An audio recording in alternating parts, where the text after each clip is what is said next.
everybody, I'm Miss Jessica. And I'm Miss Holland, and welcome to Librarians Explore. It is February in Memphis, so we are doing a Black History Month tour, and the first stop on our tour today is Elmwood Cemetery. Join us on our adventure today. Elmwood Cemetery is one of the oldest active cemeteries in Memphis, Tennessee. It is known for it being a park-like setting. It has sweeping vistas, shady knolls, and large stands of old trees and beautiful monuments. There are many prominent Black Memphians buried here at Elmwood Cemetery.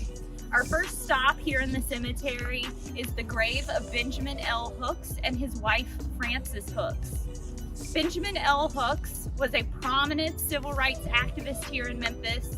He also worked with the NAACP for 15 years, and if you've ever been to the Central Library, it's named after him and is the Benjamin L. Hooks Central Library in our Memphis Public Library system. More famous Memphians includes Ernest and Dorothy Withers. Ernest Withers was a photojournalist, and he focused on the civil rights movement and segregation in the South. In Memphis, he's well known for photographing the sanitation strike that happened here, and you can view his photographs at the Withers Collections Museum, which is on Beale Street. This is the mausoleum of Robert Church. Robert Church was Memphis's first Black millionaire. He made his money buying real estate that specifically benefited the Black community. Several members of his family formed the local chapter of the NAACP. Dr. W.S. Martin, Dr. A.T. Martin, and Dr. B.B. Martin were a dentist and two physicians who owned the Negro League's Memphis Red Sox baseball team from 1923 to 1950. Now, we're headed to the Slave Haven Museum. Here we are at the Slave Haven Underground Railroad Museum. The house was bought in 1855 by a German immigrant who used his house as a safe house to help slaves escape further up north.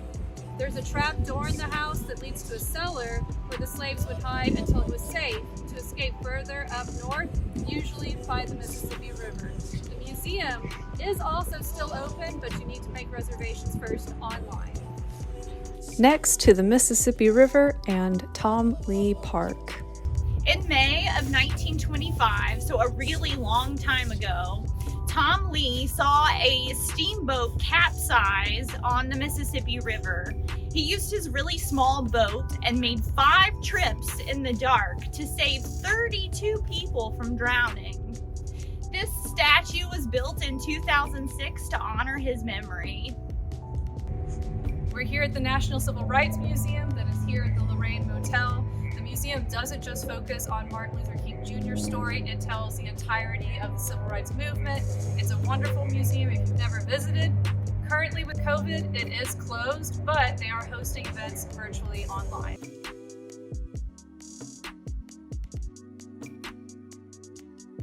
Near the National Civil Rights Museum is the Claiborne Temple. This is the Claiborne Temple. The temple here is where many of the civil rights and labor activists gathered before the sanitation workers' strikes in 1968. The pastor of the congregation had his own printing press in which the signs that said "I am a man" were printed on for the marches. This is the location where Dr. King met with many of the activists and sanitation workers before his last march. We're next to the Claiborne Temple at I Am a Man Plaza. This plaza was built to honor the sacrifice and the hard work of the 1,300 sanitation workers that went on strike here in Memphis in 1968.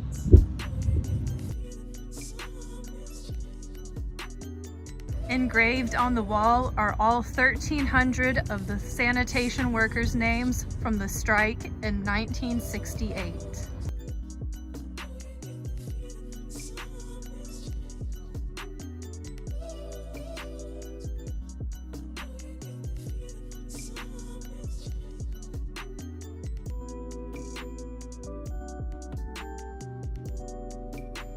Our next stop is the Martin Luther King Jr Reflection Park, which is just a few minutes away from the Claiborne Temple.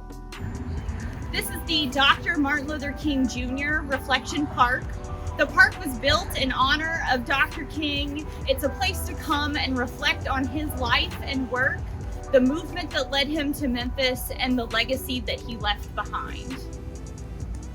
So in spirit of us being in the Reflection Park, we were going to talk a little bit about what Black History Month means to us. And for me personally, growing up in Memphis and in the South in school, I was never taught about the Civil Rights Movement. I never knew about the sanitation workers strike.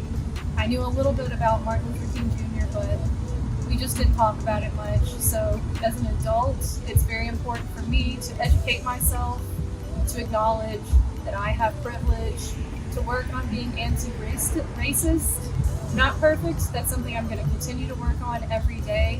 And in my personal life and in my work life, I want to continue to support my Memphis community. For me, Black History Month is a time to reflect on the contributions of Black Americans to our culture and society. To truly understand American history, we need to understand Black history. And for me, I'll be working to continue my own anti-racist education and to continue to learn and celebrate Black Americans and Black culture. And I feel like that's not just for this month, but something we should do all year. We're at the Stax Museum for American Soul Music. The recording studio opened in 1957. Their first hit was by Rufus and Carla Thomas, and the song was called "'Cause I Love You." Some other artists that recorded at Stax were Booker T and the MGs, the Staple Singers, and Isaac Hayes.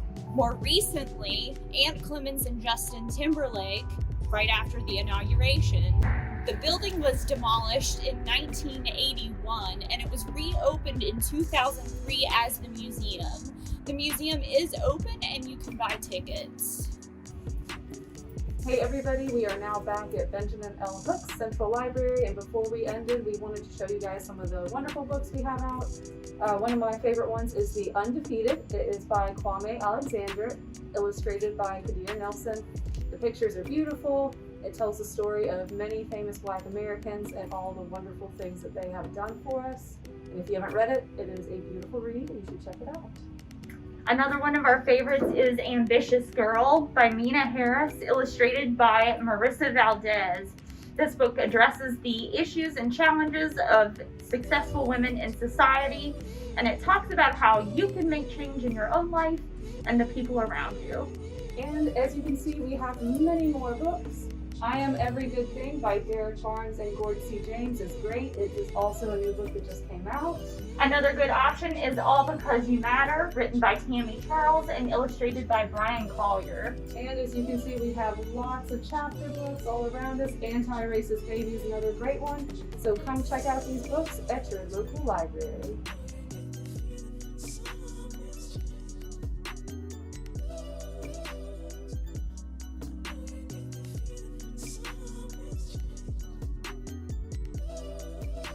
A great way to visit some of the museums we talked about earlier in the video is by using a 901 student passport.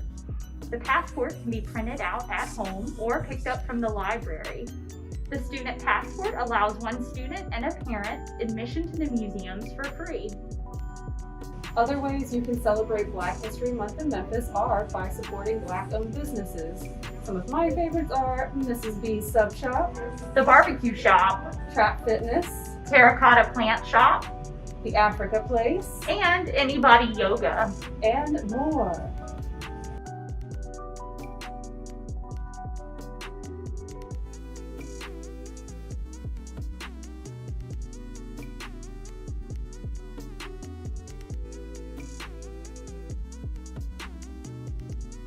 Thank you all so much for joining us today for our episode on Black History Month. We hope you guys enjoyed the tour of Memphis with us. There's lots of other places to discover. Join us next time to learn more. Bye! Bye!